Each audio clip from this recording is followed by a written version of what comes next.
In every era of global politics, the world has witnessed leaders whose styles don't just shape their nations, but also redefine international relations. The contrast between two figures from the world's largest democracy and the world's most powerful democracy couldn't be sharper. On one side, a leader who thrives on silence, precision, and calculated moves, projecting strength through restraint. On the other side, a personality who dominates every conversation with bold declarations, commanding presence, and the raw energy of unpredictability. This difference isn't just about personality. It's about philosophy, strategy, and how influence is projected on the world stage. When one leader speaks, he does so sparingly, choosing his words like a chess master moving pieces on the board. His pauses carry as much weight as his sentences, leaving room for others to interpret, wonder, and speculate. This art of controlled communication builds an aura of mystery and authority, drawing people in without giving away too much.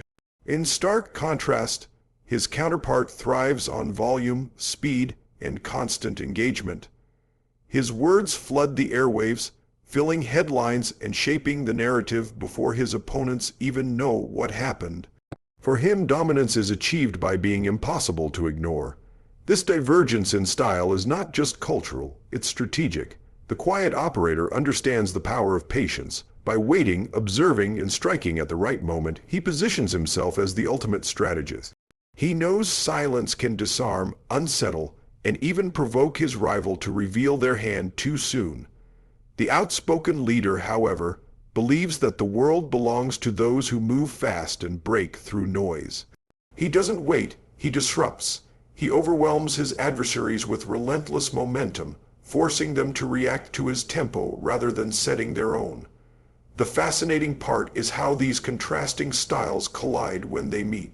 Silence versus speech, calculation versus spontaneity, a strategist who builds long-term narratives against a showman who thrives on instant impact. Neither approach is inherently superior. Both carry strengths and weaknesses. The strategist risks being underestimated, even perceived as passive, while the showman risks overexposure and inconsistency. Together, their interaction becomes a performance with global consequences, where each leader's approach amplifies the other's. In this clash, the world doesn't just see two men, it sees two philosophies of leadership. One reflects the belief that power is built through control, discipline, and precision. The other represents the idea that power is seized through energy, charisma, and sheer presence.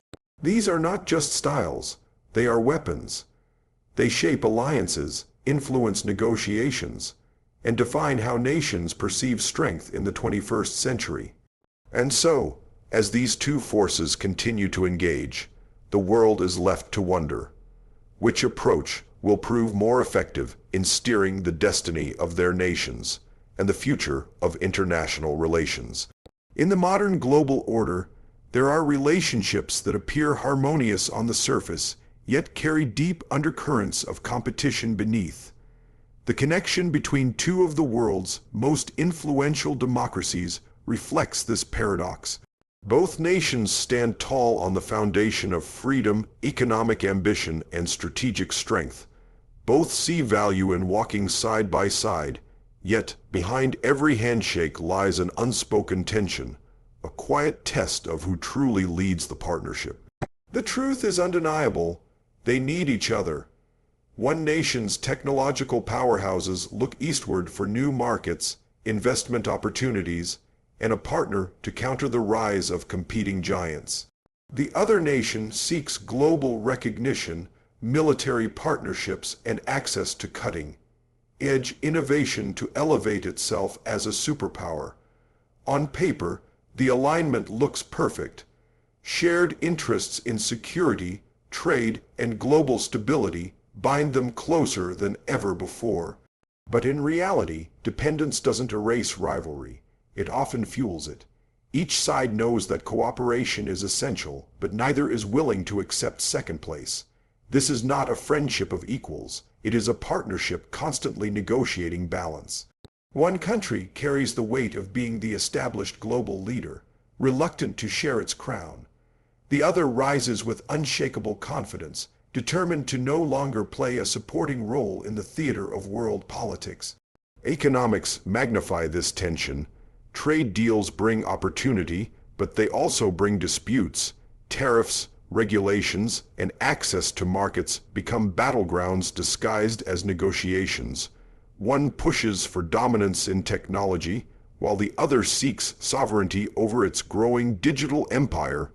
Every agreement signed is both a bridge and a boundary, connecting the two while also reinforcing where competition begins. Security adds another layer of complexity. Both nations understand that global threats demand joint action. They collaborate on defense, intelligence, and counter-terrorism with undeniable success. Yet even here, trust has limits.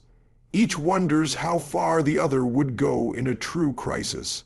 Each weighs the benefits of collaboration against the risks of dependency.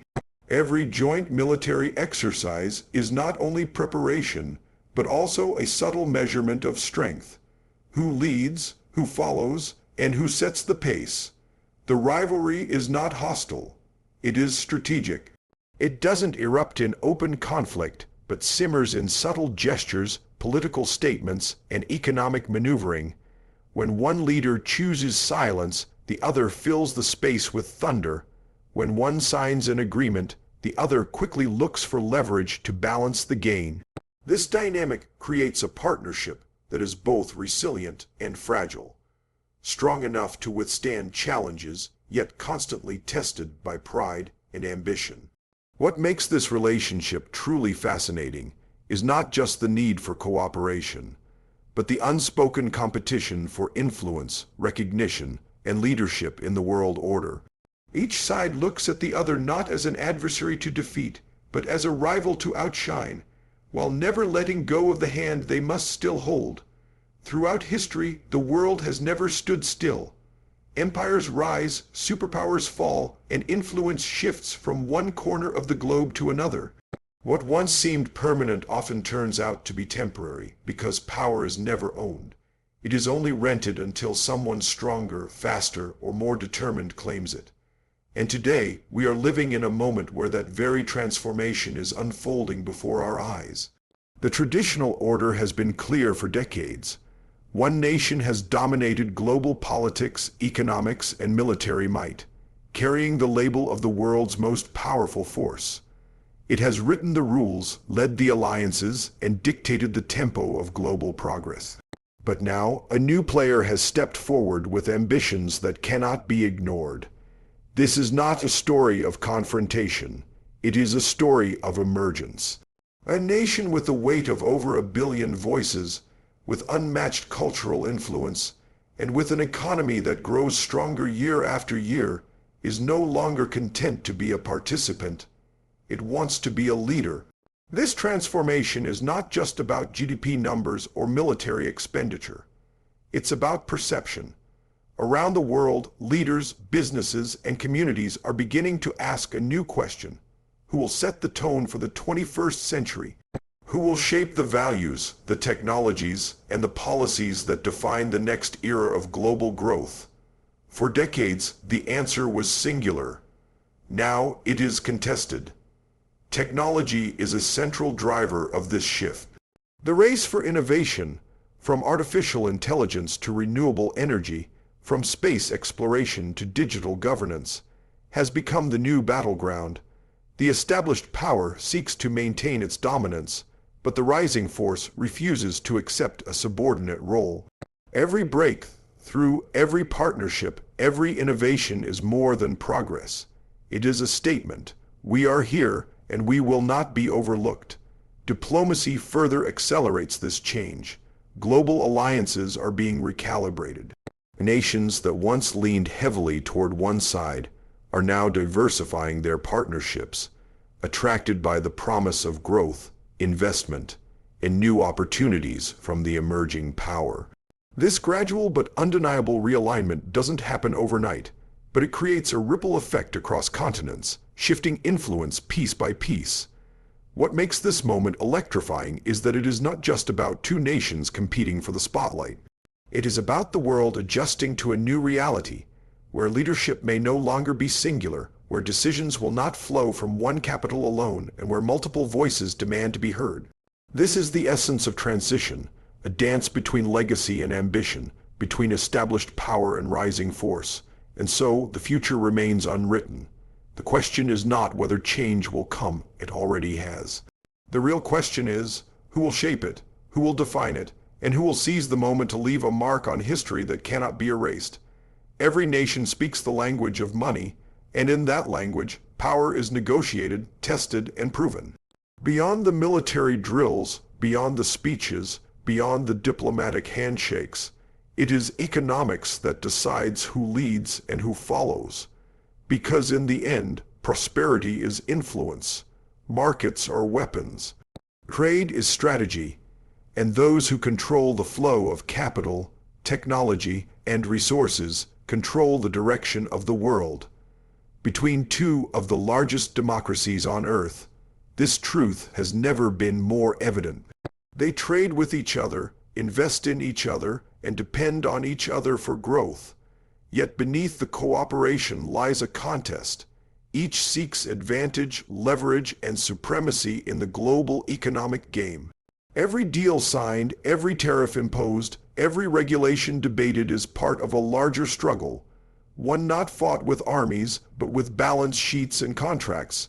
Technology sits at the center of this struggle. Whoever leads in innovation leads in influence. Whether it's artificial intelligence, defense manufacturing, renewable energy, or digital infrastructure, control over cutting-edge industries means control over the future. One nation has long been the hub of Silicon Valley, a global exporter of ideas, capital, and invention. The other is building its own digital revolution, determined to shape its economy with self-reliance, startup innovation, and massive internal markets. Cooperation in technology brings growth, but competition in technology decides dominance. Trade agreements reflect the same paradox. On one side, there is a call for open markets, lower tariffs, and expanded access. On the other, there is insistence on protecting local industries, nurturing domestic champions, and building economic independence. These negotiations are not just about goods and services. They are about pride, sovereignty, and the right to set the rules. Every agreement becomes a chessboard, where compromise is strategy and concessions are weapons disguised as gifts. Investment flows add another layer. Businesses from one nation see enormous opportunity in the expanding middle class of the other. Infrastructure projects, energy corridors, and manufacturing hubs become channels not only for profit but for influence. Yet each side also measures how much control it is willing to allow. Dependency, even in economics, comes at a cost, and neither is willing to surrender more than necessary. What makes this contest fascinating is that it is both cooperative and competitive. Together, they create growth for the world economy. But against each other, they fight to define who benefits more, who dictates terms, and who walks away with the bigger share of the prize. This is not a zero-sum game, but it is a relentless one.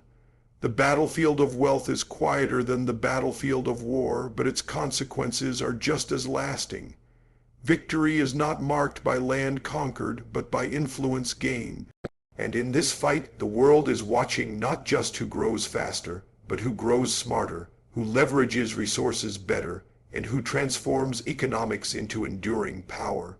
In a world where power is constantly shifting, the foundation of every great partnership is not only built on trade or diplomacy, it is built on trust, protection, and the ability to defend common interests. Nations may disagree on economics, they may argue over trade deals, but when it comes to survival, they know they cannot stand alone. Security is the backbone of influence, and strategy is the map that ensures survival in an unpredictable future. Two democracies, oceans apart but bound by shared challenges, recognize this truth. Their cooperation extends far beyond economics. It reaches into the heart of global safety. From the rising threat of terrorism to the shifting balance in Asia, both nations understand that their partnership is not optional, it is essential. When they share intelligence, conduct joint exercises, or sign defense agreements, it is not merely symbolic, it is preparation.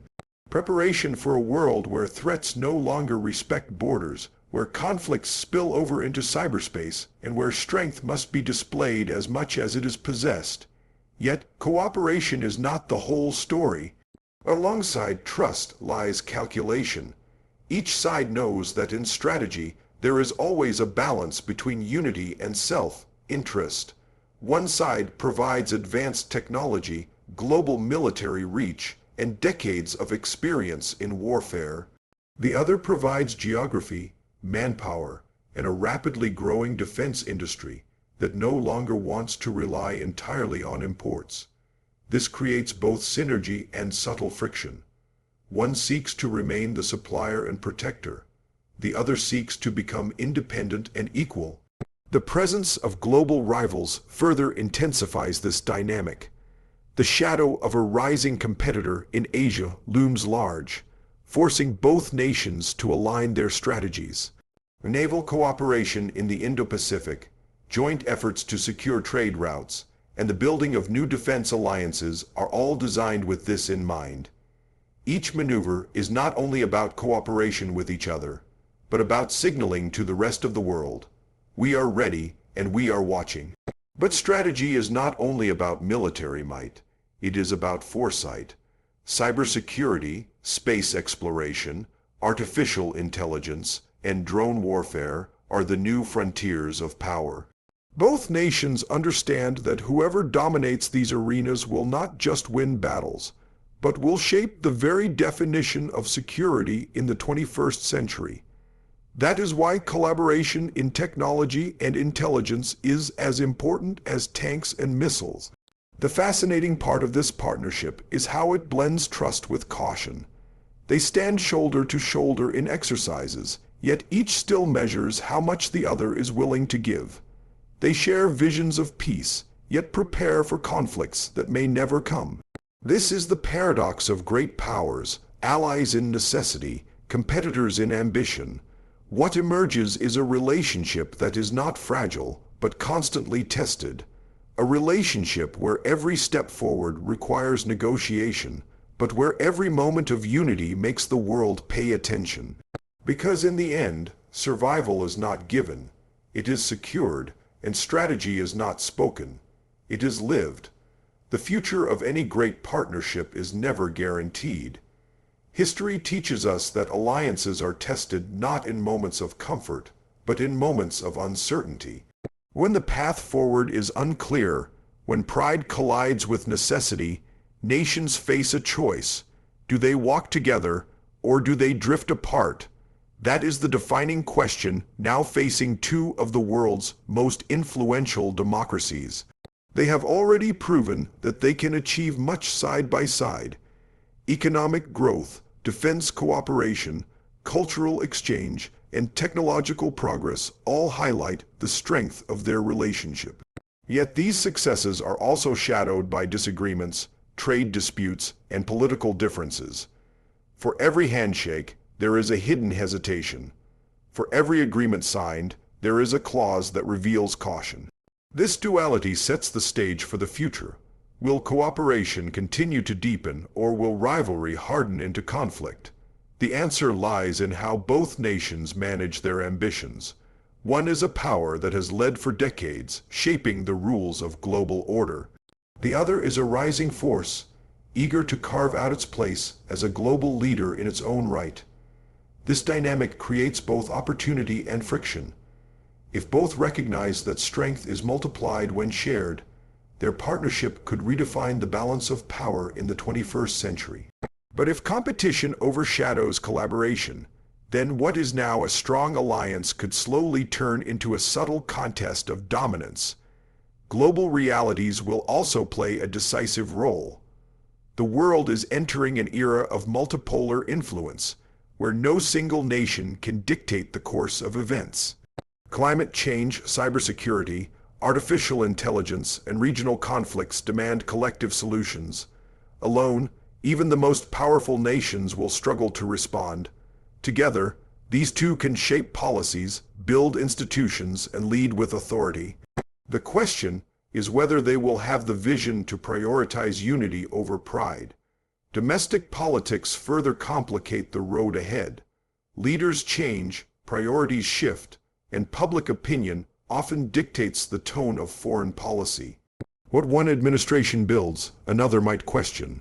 Stability in their partnership will depend on whether they can insulate long-term strategy from short-term politics. If they succeed, their relationship will outlast personalities. If they fail, it will remain vulnerable to every election cycle. Yet despite these challenges, there is reason for optimism.